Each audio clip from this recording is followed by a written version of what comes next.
आज electricity class 10th के इस दूसरे वीडियो में हम ओम्स लॉ, रेजिस्टेंस और रेजिस्टिविटी को डिस्कस करेंगे।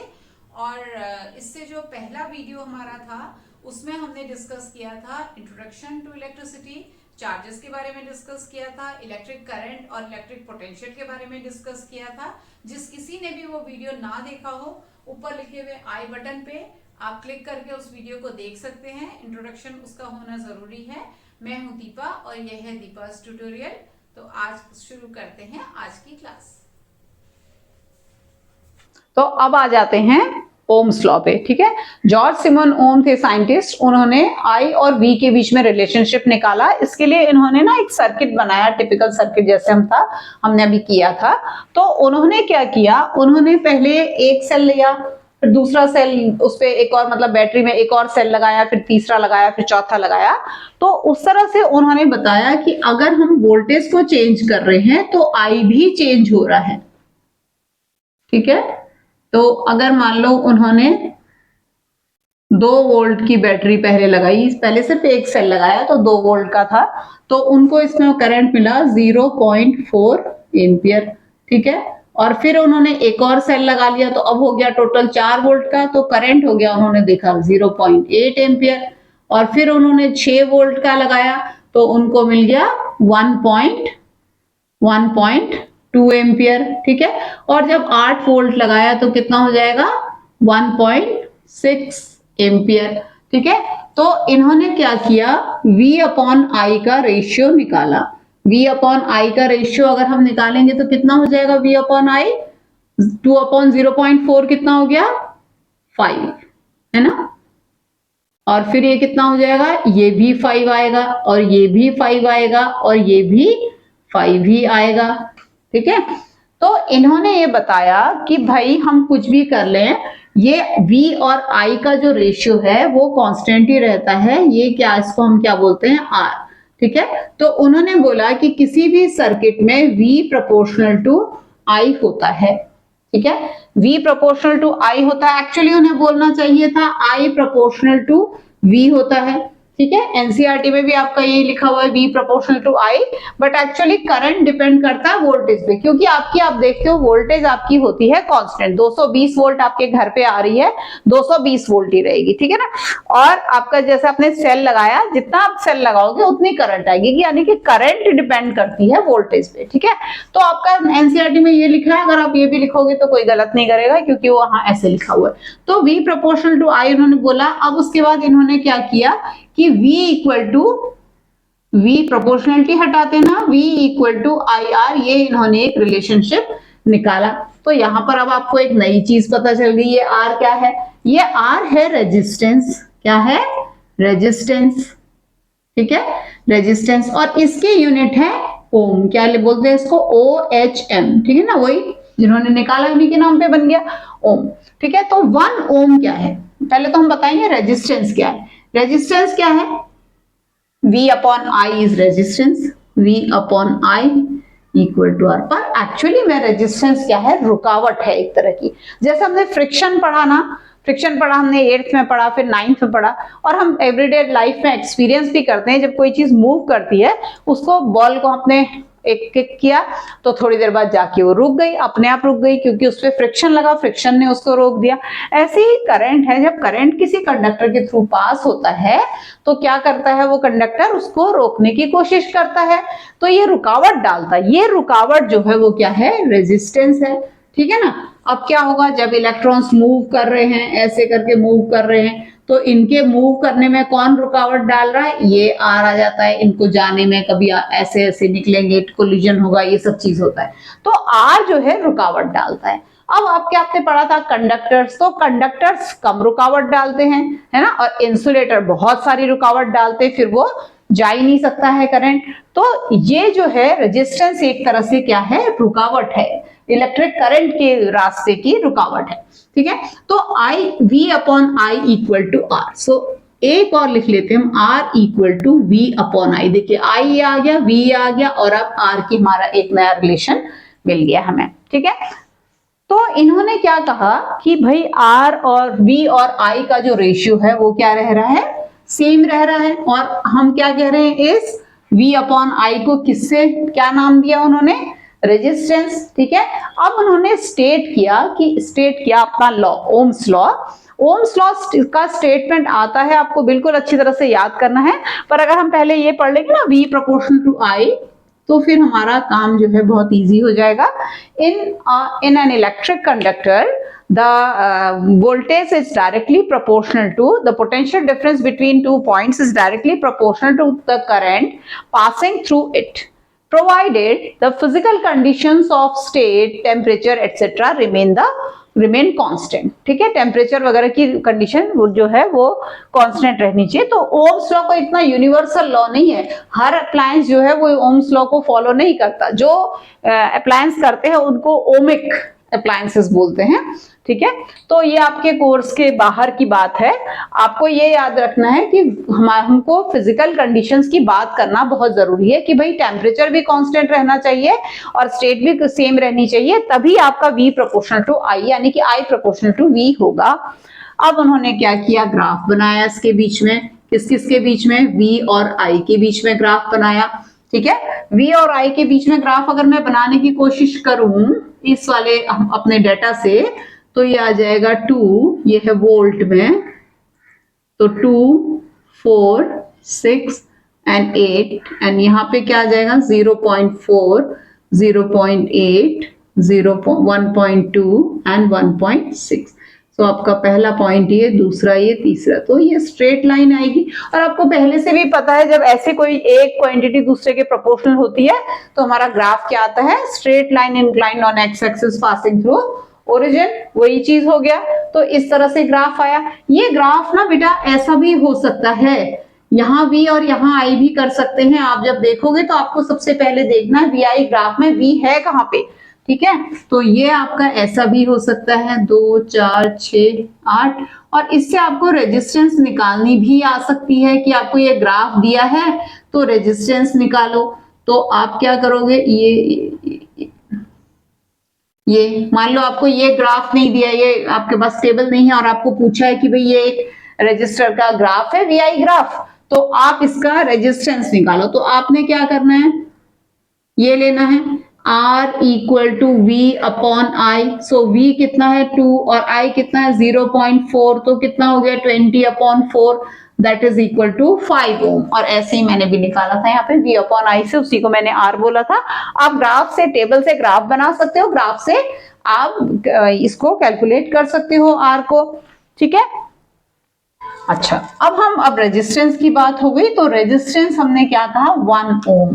ठीक है ना, अब हम 1 ओम को डिफाइन करना है हमने, 1 ओम, तो हमारा क्या है R equal to V upon I, तो 1 ohm equal to 1 volt upon 1 ampere. तो कैसे डिफाइन करेंगे, बता सकता है कोई? 1 ohm is the resistance of a wire through which 1 volt through which 1 ampere current is passing, and the potential difference between the points at the ends of this wire is 1 volt। अगर एक wire है और इसके across 1 volt का potential difference है और इसके across 1 ampere current pass हो रही है, तो इसका R इक्वल टू कितना है 1 ओम। ठीक है ना, और ये भी हमने अगेन फॉर्मूले से निकाल लिया है ना, फॉर्मूले से निकाल लिया। और आप एक दो बार एनसीईआरटी से भी पढ़ोगे तो आपको क्या होगा, आपको डेफिनेशन देने का अंदाजा आ जाएगा और आगे के लिए क्या होगा, आपकी लाइफ बहुत इजी हो जाएगी, फिजिक्स बहुत बढ़िया हो जाएगी, एकदम मक्खन की तरह। ठीक है, सो ये तो आ गया आपका जो ओम्स लॉ की बात हो गई कि ओम्स लॉ का सर्किट आपका एनसीईआरटी में बना हुआ है, वो आप देख सकते हो। उसमें आपको सेल एक बार एक लगाया, डॉटेड लाइन से दिखाया हुआ है, एक बार एक सेल फिर दूसरा सेल, ऐसे जैसे मैंने लगाया था 2 वोल्ट 4 वोल्ट, ऐसे हम कर सकते हैं। इसका स्टेटमेंट जरूर आता है, फॉर्मूला हो गया और उसका ग्राफ हो गया, है ना। और रेजिस्टेंस की बात हो गई, 1 ओम रेजिस्टेंस की, 1 ओम कितना, मतलब ओम ऐसा यूनिट होती है। ओमिक डिवाइसेस की भी बात हो गई। ओमिक डिवाइसेस क्या होते हैं, वो डिवाइसेस होते हैं जो ओम्स लॉ को फॉलो करते हैं। ठीक है, अच्छा, उसके बाद एक चीज इसमें हमने पहले भी पढ़ा था, रियोस्टैट, है ना। रियोस्टैट जब मैंने आपको सिंबल बताए थे ना सर्किट डायग्राम ड्रॉ करने के, तो मैंने रियोस्टैट की बात की। रियोस्टैट होता है वेरिएबल रेजिस्टेंस वेरिएबल रेजिस्टेंस। ठीक है, तो वेरिएबल रेजिस्टेंस की जरूरत क्यों पड़ी अब आपको समझ में आएगा। भाई मैं जितनी वोल्टेज दे रही हूं उतना ही करंट आ रहा है ना। करंट कितना आ रहा है, जितनी आप वोल्टेज दे रहे हो, है ना। लेकिन मेरे घर पे एसी भी लगा हुआ है, बल्ब भी जल रहे हैं, बल्ब को थोड़ी सी करंट चाहिए और एसी को बहुत ज्यादा करंट चाहिए, हीटर को कुछ ज्यादा चाहिए, अलग अलग अप्लायंस को अलग अलग करंट चाहिए, है ना।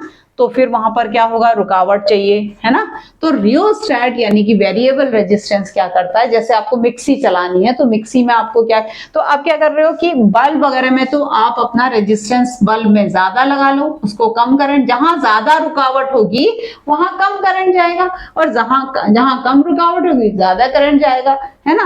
और आपको एक कोई जैसे मिक्सी है या फैन है, मैंने आपको एग्जांपल दिया था, तो उसमें क्या है कभी हमें कम चाहिए कभी ज्यादा चाहिए, तो वहां पे रियोस्टेट यानी कि वेरिएबल रेजिस्टेंस यानी कि जिसको हम बोलते हैं रेगुलेटर, क्योंकि वो रेगुलेट कर रहा है amount of current to the appliance. ठीक है, क्योंकि आप V तो आपका फिक्स है तो फिर आपकी I भी फिक्स हो गई, तो चेंज करने के लिए हमको क्या ही चाहिए, रेजिस्टेंस चाहिए और वेरिएबल रेजिस्टेंस चाहिए, रियोस्टेट चाहिए। तो वो आपका रियोस्टेट यहाँ आपका काम में आता है, हम लोग लेबोरेटरी में भी यूज करते हैं। अगर आपको लैब में ले जाया गया तो आप वहां पे भी पूछ सकते हो कि रियोस्टेट है क्या चीज, तो वो दिखा सकते हैं आपको। ठीक है, तो ये आप रेजिस्टेंस के लिए ना, रेजिस्टेंस जो है बहुत अच्छा कांस्टेंट नहीं है, ये ना डायरेक्टली प्रोपोर्शनल होता है लेंथ ऑफ वायर के, ये इनवर्सली प्रोपोर्शनल होता है area of cross section of wire के, ये डायरेक्टली प्रोपोर्शनल होता है टेम्परेचर के, और ये डिपेंड करता है इसके अलावा मटेरियल पे। तो कितनी चीजों पे डिपेंड करता है, 1 2 3 और 4 चीजों पे डिपेंड करता है ना। तो बहुत अच्छा कांस्टेंट नहीं है R इक्वल टू V/I जैसे हमने कहा, तो इसलिए जो है अब रेजिस्टेंस के लिए हम एक फॉर्मूला निकालते हैं, R प्रोपोर्शनल टू जब हमने 1 और 2 को कंबाइन किया तो ये आ गया। तो अब हम इसमें एक कांस्टेंट यूज करते हैं ρL/A, ये जो है ये है रो। ठीक है, इसको करते हैं रेजिस्टिविटी, सॉरी। ठीक है, तो रेजिस्टिविटी इसको बोलते हैं हम, और रेजिस्टिविटी ना कैरेक्टरिस्टिक प्रॉपर्टी है, जैसे मेल्टिंग पॉइंट कैरेक्टरिस्टिक प्रॉपर्टी है, जैसे बॉइलिंग पॉइंट कैरेक्टरिस्टिक प्रॉपर्टी है, वैसे ही रेजिस्टिविटी भी क्या है, कैरेक्टरिस्टिक प्रॉपर्टी है। ठीक है, ये दो ही चीजों पे डिपेंड करती है, depends upon number 1 temperature and number 2 material. ठीक है, दो ही चीजों पे डिपेंड कर रही है, एक टेम्परेचर पे डिपेंड कर रही है, एक मटेरियल पे डिपेंड कर रहा है। तो ये कैरेक्टरिस्टिक प्रॉपर्टी है, मतलब अगर आपको किसी सब्सटेंस की रेजिस्टिविटी पता चल गई ना किसी वायर की, तो आप वायर को आइडेंटिफाई कर सकते हो, जैसे आप वाटर को आइडेंटिफाई कर सकते हो कि वो ट्रांसपेरेंट लिक्विड है जो 100 डिग्री सेल्सियस पे बॉईल हो रहा है। अगर आपके पास एक ट्रांसपेरेंट लिक्विड है और वो 78 डिग्री पे बॉईल हो रहा है, तो वो एल्कोहल है, वो वाटर तो है नहीं, क्योंकि उसका बॉइलिंग पॉइंट ही उसके कैरेक्टर से मैच नहीं कर रहा है। ऐसे ही रेजिस्टिविटी का भी आपको, आप देखोगे आपके एनसीईआरटी में टेबल बना हुआ है, तो सबसे ऊपर उसमें सिल्वर है, तो रेजिस्टिविटी जितनी ज्यादा होगी रेजिस्टेंस उतना ज्यादा होगा। इसका मतलब गुड कंडक्टर्स की रेजिस्टिविटी क्या होती होगी, कम होती होगी। तो सिल्वर है तो सिल्वर की रेजिस्टिविटी कितनी है, 1.6 इंटू 10⁻⁸ ओम मीटर। ओम मीटर क्यों आया, क्योंकि R इक्वल टू ρL/A है, तो ρ इक्वल टू हो गया R इंटू A/L, और R है ओम, A है मीटर स्क्वायर एरिया और ये है मीटर, तो ये क्या बच गया, ओम मीटर। ठीक है, तो कोई लर्न करने की जरूरत नहीं है, फॉर्मूला आपको याद करना ही है, R इक्वल टू ρL/A तो आपको याद करना ही है। तो आप उसको बना सकते हो, इसमें इसकी यूनिट निकाल सकते हो। ठीक है, तो सिल्वर की ये रेजिस्टिविटी है जो बहुत कम है, मतलब ये बहुत कम रुकावट डालता है, इसलिए सबसे अच्छा कंडक्टर है। ठीक है ना, तो काफी अच्छा कंडक्टर है ये। और इसी तरह से कॉपर है, एल्यूमिनियम है ना, सबसे ऊपर सिल्वर आ गया, फिर कॉपर आ गया, फिर एल्यूमिनियम आ गया। तो लेकिन फिर भी वायर्स हम सिल्वर की नहीं बनाते, सिल्वर चोरी हो जाएगा, कॉपर भी चोरी हो जाता है, तो कॉपर या एल्यूमिनियम की, लेकिन एल्यूमिनियम थोड़ा हीट अप हो जाता है, क्यों होता है वो अब हम डिस्कस करेंगे। पहले हम जरा सा रेजिस्टिविटी की डेफिनेशन के बारे में बात करते हैं। ठीक है, मैंने आपसे क्या कहा था, ρ equal to R into A upon L, ठीक है। अगर A equal to 1 metre square हो गया और L इक्वल टू 1 मीटर हो गया तो रो इक्वल टू क्या हो जाएगा R। तो रेजिस्टिविटी क्या है, is the resistance of a wire, resistivity is the resistance of a wire whose area of cross section is 1 meter square and whose length is 1 meter, या आप कह लो the resistance of a 1 meter long wire whose area of cross section is 1 meter square, its resistance is the resistivity, ठीक है। यानी कि जिस तार की लेंथ 1 मीटर हो और जिस तार का एरिया ऑफ क्रॉस सेक्शन है ना, एरिया ऑफ क्रॉस सेक्शन से समझे, जैसे ये वायर है तो ये cross section, area of cross section है ना, ज्यादातर सर्कल होगा, पाई आर स्क्वायर यूज करेंगे हम इसका एरिया निकालने के लिए। सो उसका जिसका area of cross section 1 metre square हो और लेंथ 1 मीटर हो, उसकी रेजिस्टेंस क्या होती है, उसकी रेजिस्टेंस ही रेजिस्टिविटी होती है। ये दो ही टेम्परेचर पे, दो ही चीजों पे, फैक्टर्स पे डिपेंड कर रही है, टेम्परेचर पे एंड मटेरियल पे। क्लियर हो गया, ठीक है। तो R equal to rho L upon A. अब इसके हम करेंगे दो न्यूमेरिकल्स, ठीक है। तो दो न्यूमेरिकल्स की अगर हम बात करते हैं, ऐसा करते हैं, हम निकालते हैं, हमें पूछा गया है R इक्वल टू कितना, अगर आपका रो इक्वल टू दिया हुआ है 1.6 इंटू 10⁻⁻6 ले लेते हैं हम, ठीक है, ओम मीटर, ठीक है। -6 है तो ये सिल्वर से तो काफी कम दिख रहा है, ये आपका इंसुलेटर नहीं है, ये आपका एलॉय होगा कोई, ठीक है। तो ओम, इतना ओम मीटर आ गया। और उसके बाद डायमीटर हमें दिया हुआ है 4 mm, तो इसका मतलब क्या हो गया, radius equal to 2 mm, that is equal to 2 into 10⁻³ metre. इसीलिए मैं न्यूमेरिकल करा रही हूँ आपको, ताकि आपको याद रहे कि ये तो वायर तो पतली सी होती है ना, तो उसका डायमीटर रेडियस मिलीमीटर में दिया होगा, ठीक है। तो आपको क्या करना है, उसको मीटर में चेंज करना है। -3 मीटर आ गया। और उसके बाद आपको लेंथ दे रखी है, सपोज करो 1100 मीटर, ठीक है। तो अब हम R equal to rho L upon A formula use करते हैं। रो इज 1.6 इंटू 10⁻⁻6, ठीक है। और L ले लेते हैं हम 1100, और ये कितना आ जाएगा, A equal to pi r square, ठीक है। तो पाई कितना है, 22/7 इंटू 2 इंटू 10⁻³ इंटू 2 इंटू 10⁻⁻3, ठीक है। ये 7 को ले जाते हैं ऊपर, और ये -3 -6 बन गया, ये कट गया, ठीक है। ये आ गया 1100 जा और 11 2 जा। अब ये 2 2 जा 4 2 जा 8, इन तीनों को काट के हम इसको कर लेते हैं 8 2 जा 16। अब ये है 7, अच्छा एक डेसिमल से एक जीरो काट सकते हैं, 7 2 जा 14 एंड 0, 140 ओम आ गई रेजिस्टेंस।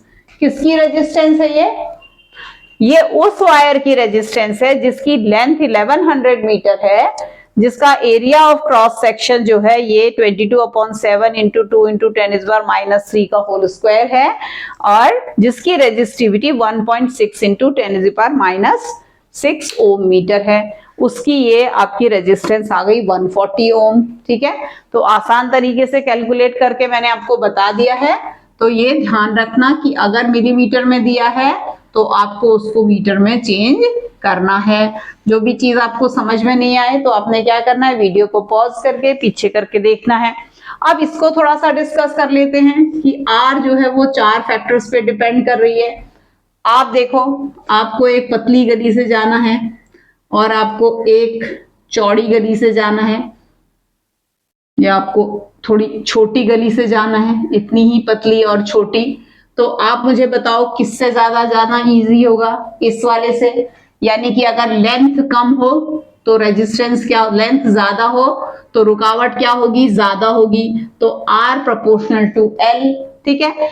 और अगर अब हम ऐसा करते हैं कि इतनी ही लंबी वायर लेते हैं, लेंथ कांस्टेंट है, सेम उसकी वायर ले रहे हैं, पर हम मोटी वायर ले रहे हैं, ठीक है, मोटी वायर ले रहे हैं, तो या मोटी गली समझ लो, चौड़ी गली, तो इससे निकलना आपको आसान है, ठीक है ना। तो करंट को भी आसान है, तो एरिया ऑफ क्रॉस सेक्शन ज्यादा तो रेजिस्टेंस यानी कि रुकावट कम। आपको यहाँ रुकावट कम हो रही है ना, तो इसको करंट को भी यहाँ, इलेक्ट्रॉन्स को भी यहाँ रुकावट कम हो रही है। तो ये क्या होगा, अगर आपका एरिया ज्यादा तो रेजिस्टेंस कम। ठीक है। उसके बाद तीसरी चीज है कि टेम्परेचर पे डिपेंड करेगा।